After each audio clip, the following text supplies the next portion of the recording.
Yuk, yuk, yuk. 1, 2, 3. Halo semuanya. Selamat sore perguruan teman-teman. Kami pada kesempatan kali ini kami akan mempresentasikan tentang mading dari kerajaan Islam di Papua. Sebelum kami memulai presentasi, izin kami memperkenalkan diri terlebih dahulu. Dimulai dari saya, perkenalkan nama saya Gusung Mada Sastra, nomor absen 8. Saya Ika Dema Satria Putra, nomor absen 14. Saya Nidesa Nyoman Triana Widestuti, nomor absen 22. Perkenalkan, nama saya Nikoma Adila Puspitasari, nomor absen 23. Saya Nur Nadia Mahestrayani, nomor absen 24. Dan saya Diputu Ayu Putri, absen 32. Baik, yang pertama kita mulai dari Kerajaan Salawati. Kerajaan Salawati didirikan oleh seorang raja yang berasal dari Waigeo, yakni Fun Maliban atau Fun Tusan. Nah, di sini wilayah Kerajaan Salawati berada di Pulau Salawati, di daerah di sekitar wilayah Papua Barat Daya yang sekarang menjadi Provinsi Papua Barat Daya. Di sini wilayah kekuasaan Kerajaan Salawati menjadi titik pusat perdagangan lokal dan asing, yang terutama di Maluku. Dari hasil interaksi tersebut masuknya Islam menjadikan jadinya di sini budaya Islam mempengaruhi budaya dan sistem pemerintahan setempat. Di sini ada kehidupan Kerajaan Salawati. Kehidupan Kerajaan Salawati berstruktur secara teratur, yang dimana raja sebagai pemimpin tertinggi diikuti oleh bangsawan dan pejabat negara, dan ada masyarakat biasa atau warga biasa sebagai petani, pengrajin, dan Kerajaan Salawati dikenal sebagai kerajaan yang memiliki teknologi navigasi dan sistem pelayaran yang hebat pada masanya. Dilanjutkan oleh teman saya. Baik, selanjutnya ada masa kejayaan Kerajaan Salawati. Masa kejayaan Kerajaan Salawati dimulai pada abad 15 sampai abad ke-16. Kerajaan ini dikenal sebagai pusat perdagangan rempah-rempah, khususnya cengkeh dan pala, hingga internasional. Selanjutnya ada raja-raja dari Kerajaan Salawati. Yang pertama ada Abdul Al-Qasim. Raja ini memerintah pada tahun 1873 sampai 1860. Lanjutkan dengan Muhammad Aminuddin Arfan pada tahun 1900 sampai 1918, dan yang terakhir dilanjutkan oleh Bahar Adin Arfan pada tahun 1918 sampai 1935.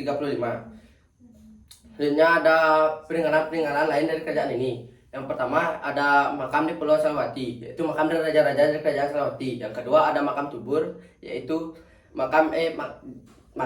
tempat yang diklaim sebagai tempat persembunyian raja-raja Salawati.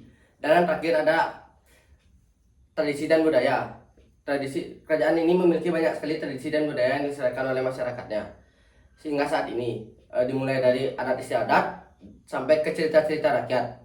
Dan yang terakhir ada masa keruntuhan dari kerajaan ini. Kerajaan ini runtuh pada abad ke-16, di mana Portugis dan Belanda menjajah wilayah Maluku. Sekian representasi Kerajaan Salawati. Terima kasih. Baik, yang selanjutnya adalah Kerajaan Patagar. Kerajaan Patagar adalah salah satu kerajaan Islam yang ada di Semenanjung Onin di Kabupaten Fakfak di Papua Barat. Pusat pemerintahan Kerajaan Patagar ini awalnya berada di Onin, kemudian berpindah ke Pulau Ega, dan yang terakhir berpindah ke Merapi. Asal-usul adanya Kerajaan Patagar ini karena letak geografis dari Fakfak ini yang dekat dengan Kepulauan Maluku. Pada saat itu, Kesultanan Tidore yang sangat berpengaruh signifikan di sana menyebarkan agama Islam di pesisir-pesisir pantai. Dan pada saat itu penyebarannya berlangsung cukup lama, dan dari penyebaran tersebut adalah Kerajaan Fatagar ini. Menurut penelitian, tercatat bahwa raja dari kerajaan Fatagar ini adalah warga lokal yang bernama Waryang. Menurut legenda pula, ketika matahari terbenam, Waryang melihat wanita cantik di atas pohon kelapa yang kemudian dinikahinya. Dari pernikahan tersebut memiliki anak yang bernama Waraitat yang kemudian menjadi raja dari kerajaan Fatagar. Waraitat ini dijadikan raja oleh Sultan Tidore. Setelah itu, kerajaan Fatagar mengalami perang bersama kerajaan Ati-Ati.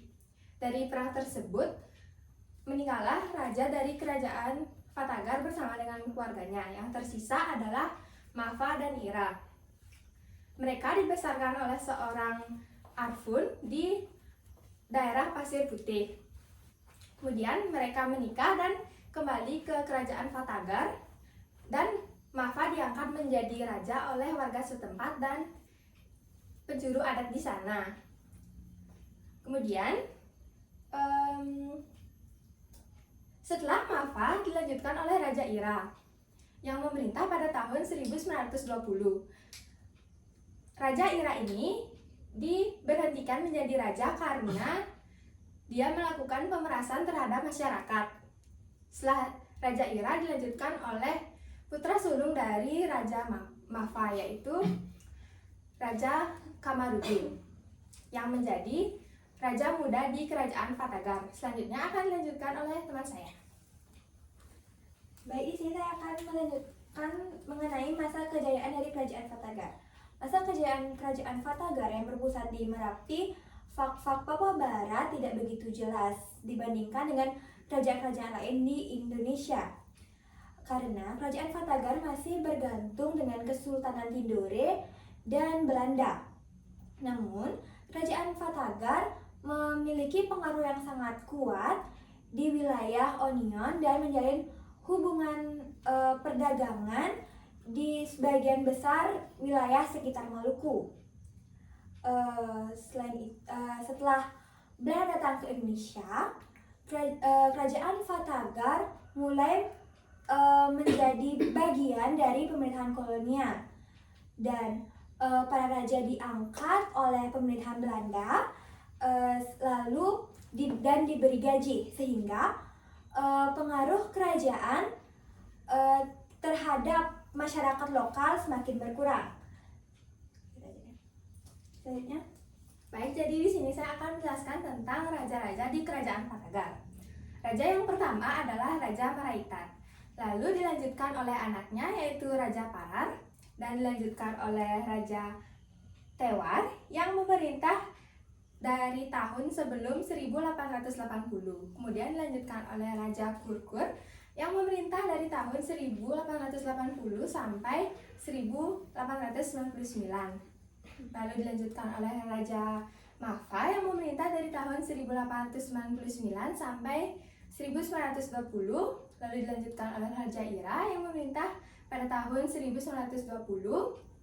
Selanjutnya ada Raja Kamarudin yang memerintah dari tahun 1942 sampai 1943. Raja selanjutnya ada Raja Ahmad yang memerintah dari tahun 1943 sampai 1956. Selanjutnya ada Raja Said Arabi Uswanas yang memerintah dari tahun 1956 sampai 2009, dan raja terakhir adalah Taufik Heru Uswanas yang memerintah dari tahun 2009 sampai sekarang. Selanjutnya akan dilanjutkan oleh teman saya. baik, kemudian di materi peninggalan, peninggalan kerajaan Fatagar itu ada makam raja-raja Fatagar dan keluarganya, serta Masjid An-Nur atau yang lebih dikenal dengan Masjid Merapi. Nah, Masjid An-Nur atau Masjid Merapi ini terdapat di dekat kompleks makam keluarga dan raja-raja Fatagar. Masjid An-Nur atau Masjid Merapi ini didirikan pada tahun 1883 oleh Raja Fatagar, oleh raja dari kerajaan Fatagar. Pada pada bagian depan pintu utama Masjid An-Nur atau Masjid Merapi terdapat angka yang berupa tahun, yaitu tahun 1883, 1901, 1929, 1960 dan 1975, di mana angka pertama atau tahun 1983 yang merupakan tahun didirikannya Masjid An-Nur atau Masjid Merapi ini, sedangkan tahun-tahun setelahnya yaitu tahun 1901, 1901, 1929, 1960 dan 1975 merupakan tahun direnovasinya Masjid An-Nur atau Masjid Merapi. Selanjutnya, kehidupan di Kerajaan Fatagar. Kehidupan di Kerajaan Fatagar sangat terorganisir, adat istiadat, dan di bawah pengaruh Kesultanan Tidore. Sistem perekonomian Kerajaan Fatagar yaitu perdagangan, dan sistem politik Kerajaan Fatagar masih melibatkan persekutuan dari kerajaan lainnya. Nah, adanya proses peperangan yang menjadi kesibukan utama dari masyarakat Kerajaan Fatagar, di mana setiap kampung memiliki 2-3 perahu atau bahkan bisa sampai 7 perahu, yang setiap perahu terdapat 18 awak dan pendayung yang disertai oleh senjata seperti busur panah, perisai yang setinggi manusia, pemukul, dan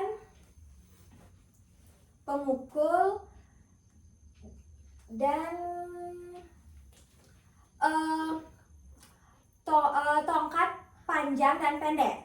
Nah, pada dahulu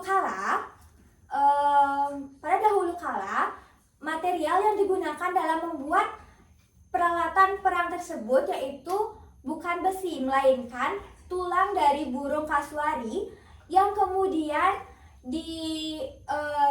diikat dengan anyaman serap di pergelangan tangan.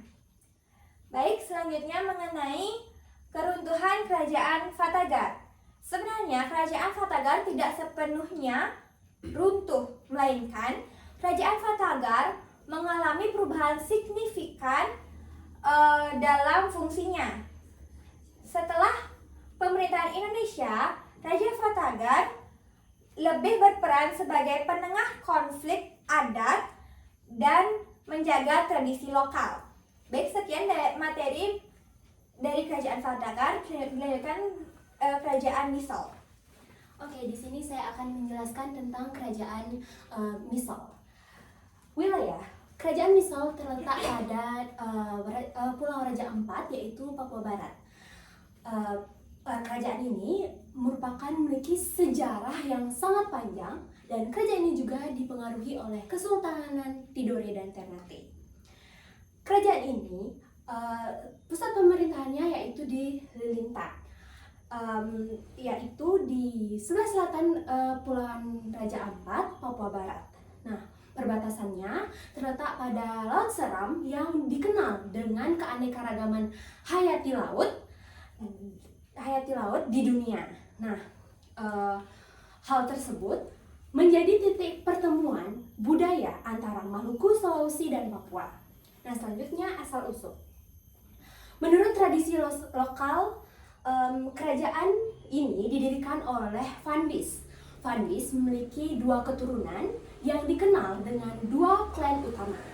Klan pertama yaitu klan Kabu yang berpenduduk di Lilintan, dan klan kedua yaitu Solatip yang berpenduduk di Vanlap.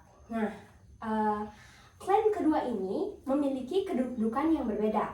Klan Umkabu memiliki kedudukan sebagai seorang raja, sedangkan klan klan Solitip berpenduduk sebagai kapitan laut. Nah, masuknya Islam ke wilayah Misol pada abad ke-15 hingga 16 dibawa oleh pengaruh Kesultanan Ternate atau Tidore yang dipimpin oleh Abdul Abdul Bahar. Yang dipimpin, beliau mengirimkan ekspedisi ke Papua pada tahun 1443 dan Sultan Ibnu Mansur ini mendirikan 4 kerajaan di Papua.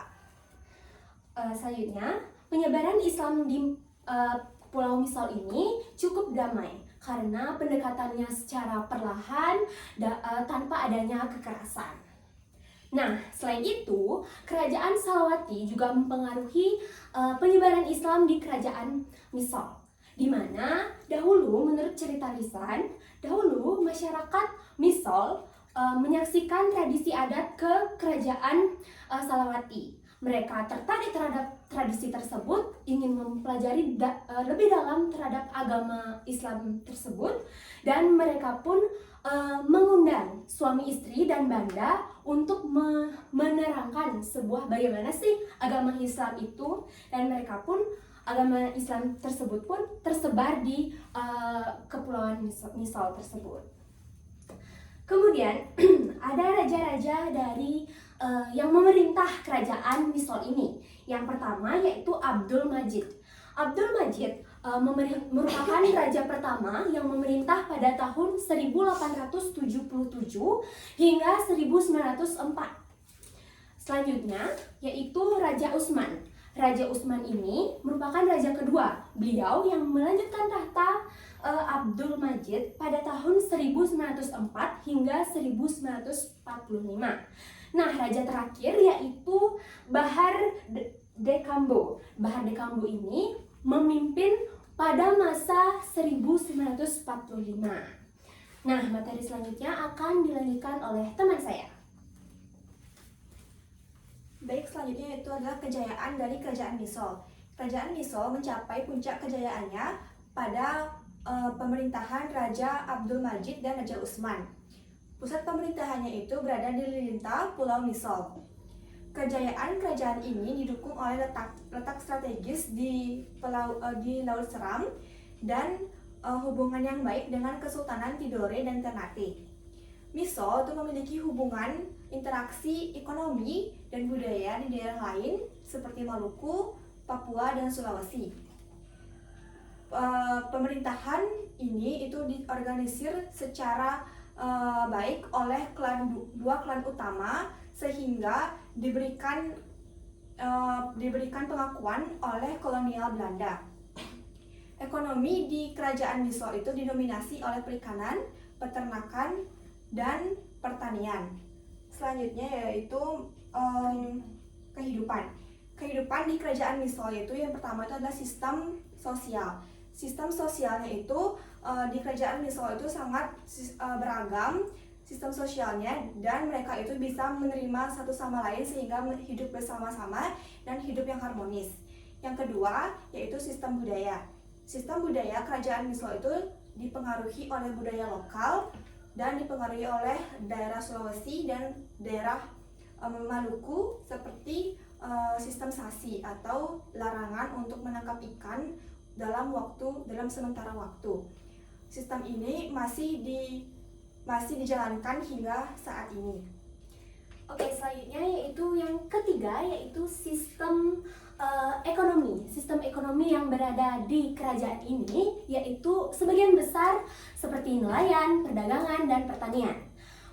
Kombinasi utamanya yaitu seperti batu bara, minyak bumi, keladi, dan lainnya. Selanjutnya, saya akan menjelaskan mengenai kehidupan politiknya. Kehidupan politiknya yaitu dipimpin oleh raja sebagai pemimpin utama dari kerajaan Misol ini dan meyakini adanya dua klan utama yaitu klan Umkabu dan klan Soltip, di mana klan Umkabu sebagai kedudukannya sebagai seorang raja dan klan Soltip kedudukannya sebagai seorang kapitan laut. Selanjutnya yaitu peninggalan. Nah, peninggalannya sebenarnya ada banyak, yaitu seperti adat istiadat, budaya, mengakui adanya dua klan tersebut, dan adat istiadatnya tersebut pun masih eksis hingga sekarang. Oke, materi selanjutnya dilanjutkan oleh teman saya.